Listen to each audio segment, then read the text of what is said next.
Saving power of the cross. Chapter 1, Astounding Work of Love. St. Paul of the Cross said, "The Passion is the greatest and most astounding work of divine love." End quote. The cross is the crux. Father Cedric heard a story about one of his favorite preachers, Billy Graham. As the story goes, when he was a young preacher, he was giving a revival in a small town. He had a letter in his hand that he wanted to mail. He saw a 10-year-old on the street and questioned him. "Young man, do you know the way to the post office?" "Sure," he replied. "Just go straight down the street and it's on your right." "Well, thank you very much," Billy Graham said. "My name is Billy Graham, and tonight I'll be at the First Baptist Church preaching about the way to get to heaven. I hope you can come." "I don't think so, mister," said the 10-year-old, scratching his head. "You don't even know the way to the post office."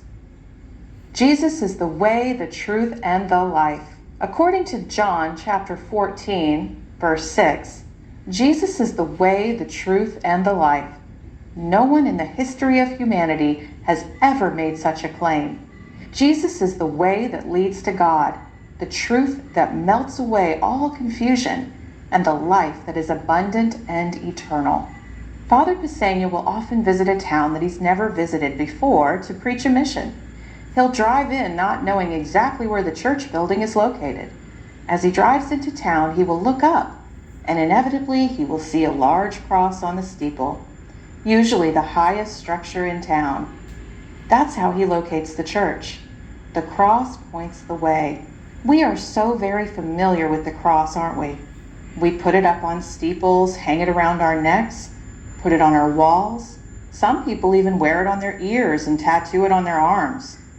It is the central symbol of all of Christianity and Catholicism.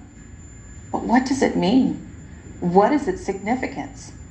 Sometimes we can be so familiar with something that it loses power.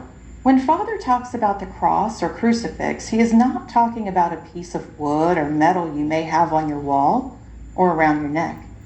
Rather, he is talking about the historic event it symbolizes, the death and resurrection of Jesus of Nazareth some 2,000 years ago. In and of itself, the religious object has no power. However, it can remind us and draw us into the reality of the Passion event. According to 1 Corinthians chapter 1, verse 23, we preach Christ and him crucified. Paul de Neo canonized St. Paul of the Cross, don't confuse him with St. John of the Cross, was a man of faith who lived in Italy in the 1700s. He sensed God calling him to raise up a congregation dedicated to the Passion, to the cross of Jesus Christ.